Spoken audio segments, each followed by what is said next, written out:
The more they talk about technology, the less it sounds like technology these days. The more they're talking about it in personal, spiritual terms. And that isn't to say they haven't talked about technology in biblical terms a lot of times, and many people have just thought that was a joke. But we're coming to a point in time now where they're literally starting to talk about artificial intelligence as if it will be a god. This is something that transcends humankind and even life itself. The last time something so important has happened was maybe 3.5 billion years ago. In the post-human era, we become superior. We become a new species. We're talking about humanity becoming like the gods. What do you think?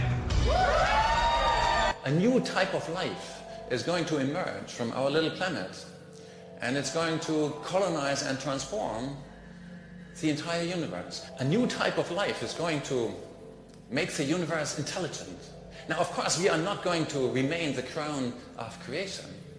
Of course not. So if you have the opportunity to stand next to one of these machines, it is an awe-inspiring thing, at least for me.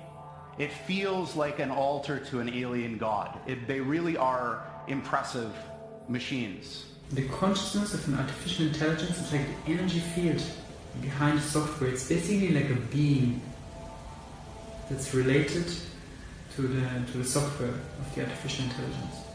So right now we think of machines as something cold and soulless.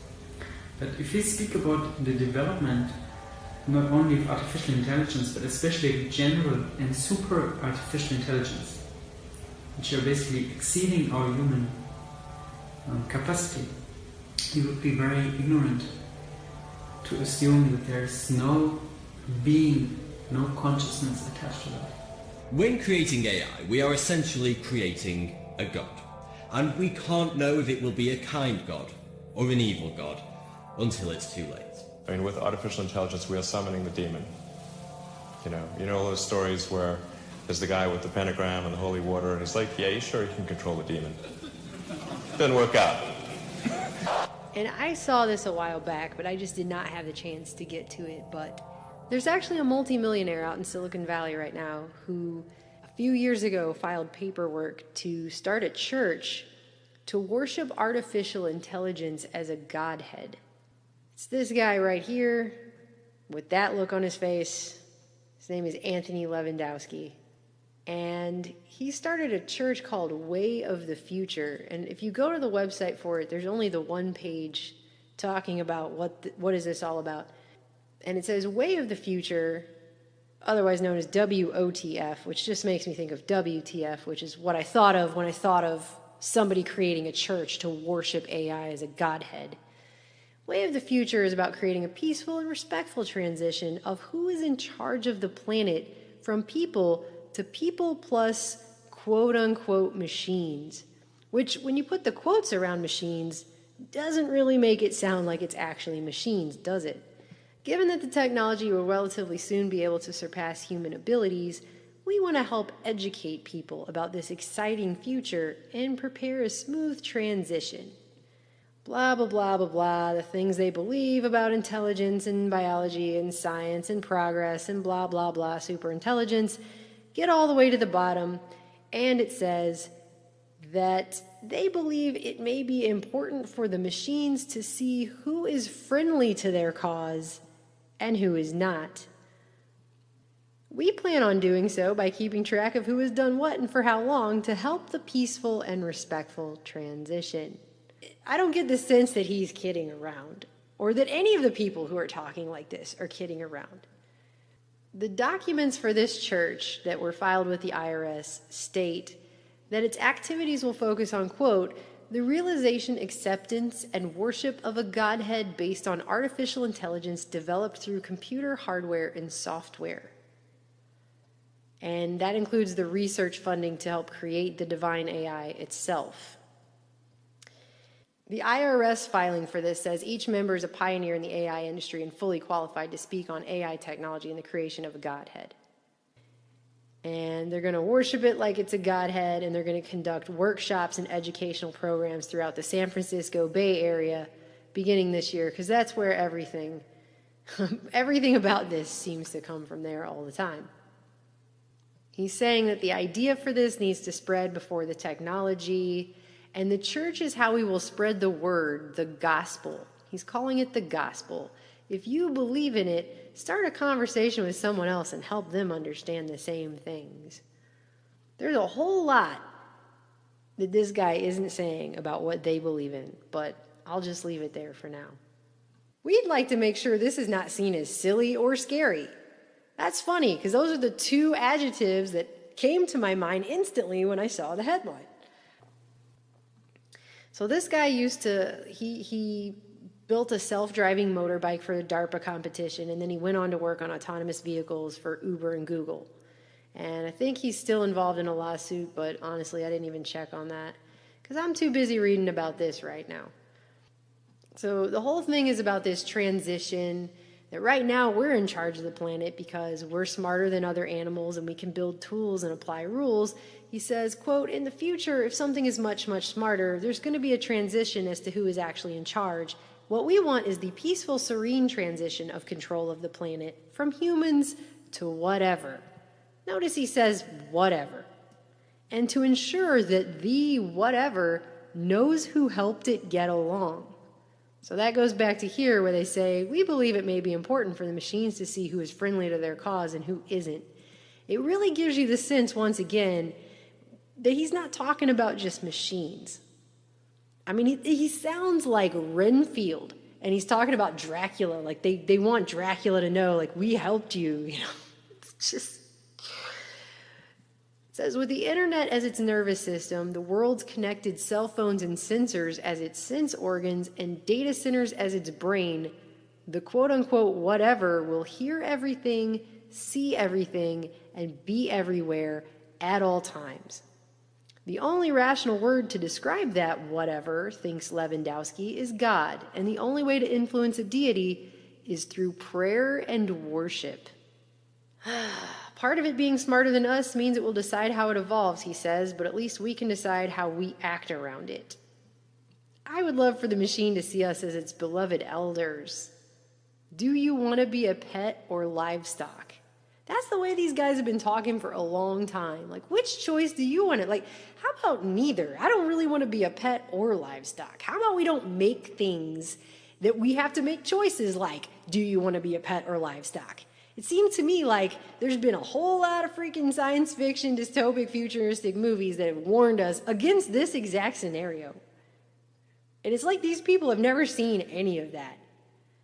How? How is that possible? And when he talks about it, this whatever, quote unquote, will hear everything, see everything, and be everywhere at all times. And he goes down to say something like, it will be listening to you, it will be able to talk to you, you'll be able to talk to it. Soul Machine could be making the first generation of robots you want to speak to. Ones where you don't get that creepy feeling in the pit of your stomach because something is off. Ones you could have an emotional attachment to. And isn't that what we all want?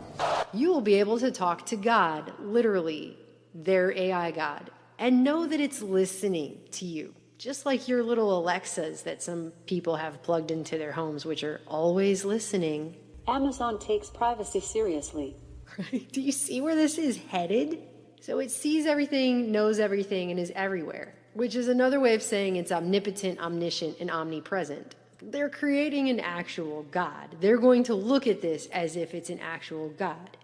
And, I mean, I can't even list all of the things that are wrong with this. If this omniscient AI turns out to be a merciful God, then the future will be an incredibly exciting time. What if we discover that our new sentient overlord is merciful and kind? Then, boy, are we in for a wild and exciting future. If you think Daddy Government is bad, wait until Daddy AI gets here. I mean, they keep acting like this is just going to be some benevolent, wonderful thing they've programmed to bring world peace and solve all of our problems, all of our little pathetic human problems. It's just going to fix everything. I mean, has anyone read a Bible lately? Because it sounds like they're taking this straight out of there.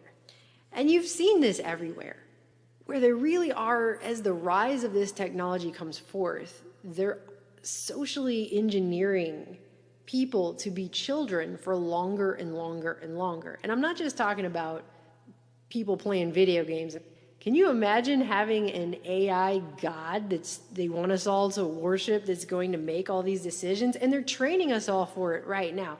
I noticed there's a new rollout this week, and I've seen it on Skype, and I've also seen it in Gmail, where it pre-reads your email for you and then comes up with responses at the bottom pre-chosen for you to choose from. So you're now they want people to start giving over basic thinking skills to computers in the most basic of senses in communication.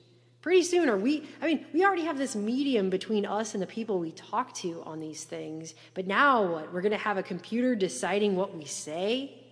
Do you see what I'm saying? It's training people to not even think for themselves on the most basic of levels. It's mind-blowing. And they really are talking about this thing, not only like it's a god we have to start worshiping now, but also they're saying it's basically a 50-50 chance that it's going to be a tyrannical monster that could kill us all or whatever. It's like the Nancy Pelosi god. You have to pass the bill to make the god to find out which god it's going to be. This is because the AI will be so many magnitudes smarter than us, so our puny minds can't even begin to imagine what a being of such supreme intelligence would be interested in. What would its desires, hopes, ideologies, and morals be? I've also seen articles that claim that AI will be writing its own Bible by 2042, which is just in time for the singularity, which they claim will be 2045. We should be able to form a true superintelligence. And because the building blocks are people, tapping not just our knowledge, but our values and morals and sensibilities, the resulting superintelligence will not be alien, it will be human, just smarter and wiser.